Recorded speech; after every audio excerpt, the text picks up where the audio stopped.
Assalamualaikum warahmatullahi wabarakatuh. Sahabat Tafakur TV, mari kita bahas tentang bolehkah homer atau yang memabukkan digunakan untuk pengobatan? Dari Umi Salamah mengatakan, anakku yang perempuan telah mengadu sakit padaku, lalu aku membuat minuman keras dari kurma atau anggur yang dimasukkan ke dalam kendi, kemudian Rasulullah Shallallahu Alaihi Wasallam masuk dan beliau mengaduknya. Lalu beliau bertanya, apa ini ya Umi Salamah? Lalu aku menyebutkan untuk mengobati anakku dengan minuman tersebut.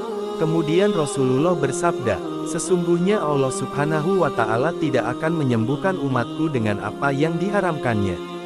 Hadis riwayat Baihaqi. Sebagian ulama telah membolehkan berobat dengan homer dengan cara terpaksa, tetapi yang benar yaitu tidak boleh mengobati dengan homer atau benda yang diharamkan itu setelah memperhatikan hadis sahih di atas. Hadis yang diterangkan oleh Abu Nuaim dalam kitab Al-Hidayah dari Abu Musa mengatakan, yang pernah mendatangi Nabi Shallallahu Alaihi Wasallam yang mempunyai minuman nabis dari anggur atau kurma, yang disimpan pada suatu bejana yang dapat memabukkan. Nabi bersabda, buanglah minuman ini ke tanah sana, karena sesungguhnya minuman ini untuk orang yang tidak beriman kepada Allah maupun hari kiamat. Hadis riwayat Ibnu Majah. Dalam suatu riwayat hadis disebutkan, barang siapa yang dalam dadanya terdapat kitab Allah, yaitu telah menghafalkan Al-Quran, dan dia meminum minuman keras, maka dia akan datang pada hari kiamat yang setiap huruf dari ayat Al-Quran itu diambil dari ubun-ubunnya dan dia dihadapkan kepada Allah Subhanahu wa Ta'ala dengan mendapatkan kemurkaannya, dan sebagai seorang yang dimusuhi Al-Quran. Sehingga celakalah orang yang memusuhi Al-Quran itu nanti pada hari kiamat. Dan inilah pandangan ulama salaf tentang homer. Dari Fudail bin Iyad, bahwa ia telah mendatangi seorang muridnya yang akan meninggal, lalu diucapkannya talqin ajaran sebelum mati dengan bacaan la ilaha illallah. Dengan talqin, syahadat itu lidahnya tidak bisa berbicara, dan diulanginya beberapa kali, namun tetap tidak bisa menjawab lalu berkata, aku tidak akan membacanya, dan aku tidak perlu bacaan tersebut. Fudail akhirnya keluar dengan menangis. Dan ketika Fudail tertidur, maka dia bermimpi bahwa murid tersebut telah digiring ke dalam neraka. Fudail lalu mengatakan, hai orang yang patut dikasihani, mengapa engkau telah putus hubungan dengan syahadat tersebut? Lalu muridnya itu menjawab, ya Ustaz, saya mempunyai penyakit yang memaksa saya pergi ke dokter, lalu dokter itu mengatakan pada saya, minumlah sepanjang tahun sebotol minuman keras whisky, dan jika Anda tidak minum minuman homer itu, maka penyakitmu tidak akan sembuh. Lalu saya meminumnya sepanjang tahun dengan dasar keyakinan untuk semata-mata buat pengobatan. Maka begitulah orang yang meminum homer untuk pengobatan, misalnya yang dicampur obatnya itu dengan alkohol atau etalon, maka apalagi bagi orang yang meminum homer, misalnya bir, whisky, tuak, yang diminumnya bukan untuk pengobatan. Maka bermohonlah kepada Allah moga-moga kita diberi ampunan dan kesejahteraan yang terlepas dari segala bencana. Sebagian orang yang bertobat pernah ditanya tentang sebab-sebab bertobat, maka jawabnya, karena aku pernah menggali kuburan, lalu aku melihat orang-orang yang mati berpaling diri dari kiblat. Kemudian aku bertanya kepada keluarganya tentang keadaan mereka yang demikian itu.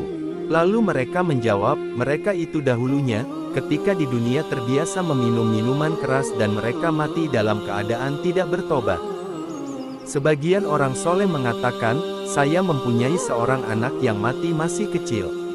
Dan setelah dikuburkan, maka saya bermimpi melihat dia rambutnya menjadi putih beruban. Anak itu menjawab, hai ayahku, di sampingku ada seorang lelaki yang dahulunya ketika masih hidup suka minum minuman keras. Kemudian neraka jahanam terkejut dengan kedatangan orang tersebut, sehingga anak-anak pun terkejut hingga kepalanya beruban karena hebatnya suara neraka jahanam itu. Kita memohon perlindungan kepada Allah dari siksaan tersebut. Kita memohon ampunan dan perlindungannya, dari hal-hal yang menyebabkan terjadinya siksaan akhirat. Sehingga wajiblah bagi setiap orang untuk bertobat kepada Allah sebelum kematiannya, sedangkan dia dalam situasi perilaku yang tidak baik yang dapat memasukkan dirinya ke dalam neraka. Kita berlindung kepada Allah dari situasi yang seperti itu. Haramnya daun ganja. Daun ganja dimasukkan ke dalam hukum haram seperti minuman keras. Bagi pemakainya dapat dikenakan hukuman had seperti terhadap peminum homer, bahkan lebih berbahaya daripada homer, karena ganja dan narkotika itu dapat merusak akal dan urat saraf yang menyebabkan seseorang berbuat kejahatan dan tidak cemburu terhadap kemaksiatan serta kerusakan lainnya.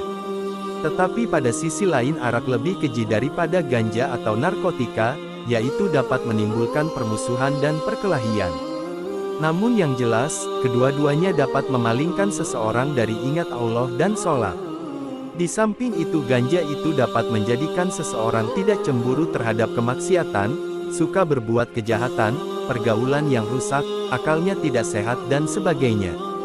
Kemudian setelah daun ganja itu berbentuk makanan tidak berupa minuman, maka beberapa ulama ada perbedaan pendapat tentang najisnya. Ada 3 pendapat dalam mazhab Hanbali maupun dalam mazhab lainnya. Pendapat ke-1, hal tersebut dinajiskan seperti minuman homer. Dan pendapat inilah yang paling benar. Pendapat kedua, mengatakan tidak najis, sebab termasuk benda padat bukan benda cair. Pendapat ketiga, harus bisa dipisahkan antara yang padat dengan yang cair. Tetapi kesemuanya menyatakan bahwa ganja itu termasuk yang diharamkan oleh Allah dan Rasul-Nya sebab termasuk homer yang memabukkan baik dalam segi istilah maupun pengertiannya. Abu Musa pernah bertanya kepada Rasulullah Shallallahu Alaihi Wasallam, "Ya Rasulullah, terangkanlah kepada kami tentang minuman yang kami buat di Yaman seperti madu yang diasamkan, biti, dan gandum, atau jagung yang diasamkan, mizir." Lalu Nabi menjawab dengan kata yang menyentuh, "Semua yang memabukkan adalah haram." Riwayat Ahmad dan Bukhari Muslim. Sabda Nabi Shallallahu Alaihi Wasallam, "Apa yang memabukkan banyaknya, maka sedikitnya haram juga." Riwayat Ahmad. Di sini Nabi Shallallahu Alaihi Wasallam tidak membedakan antara yang diminum atau yang dimakan. Bahwa homer itu kadang-kadang dibuat bahan membuat roti, sedangkan daun ganja itu kadang-kadang dicairkan dengan air lalu diminum. Adapun yang bernama homer itu ada yang diminum dan ada pula yang dimakan. Daun ganja itu pula ada yang diminum dan ada pula yang dimakan. Adapun tidak menyebutnya para ulama di masa lampau tentang daun ganja atau obat-obat narkotika itu karena pada waktu itu masih belum ada, tetapi baru ada ketika munculnya bangsa tentara Tartar ke negara-negara Islam. Ganja telah diungkapkan oleh seorang pujangga yang menyebutkan, pohon ganja itu jika dimakan atau ditanam boleh saja. Tetapi yang jelas keduanya dapat menimbulkan kecelakaan yang berat. Oleh karena itu, demi Allah bahwa iblis benar-benar gembira dengan munculnya ganja dan narkotika yang dengan itu iblis akan menggoda orang-orang yang berjiwa lemah dan rendah, lalu mereka membolehkan pada dirinya dan menganggapnya mubah belaka. Dan seorang pujangga menyatakan, katakanlah kepada orang yang makan daun ganja dengan cara yang bodoh, Anda akan hidup akibat memakannya dengan kehidupan yang jelek. Ketahuilah, hai orang yang bodoh, harga diri seseorang itu laksana permata. Lalu mengapakah Anda sanggup menjual dirimu dengan beberapa helai daun ganja? Wallahu a'lam. Terima kasih telah menonton video ini. Semoga Allah Subhanahu wa Ta'ala memberikan keberkahan atas waktu yang kita jalani. Wassalamualaikum warahmatullahi wabarakatuh.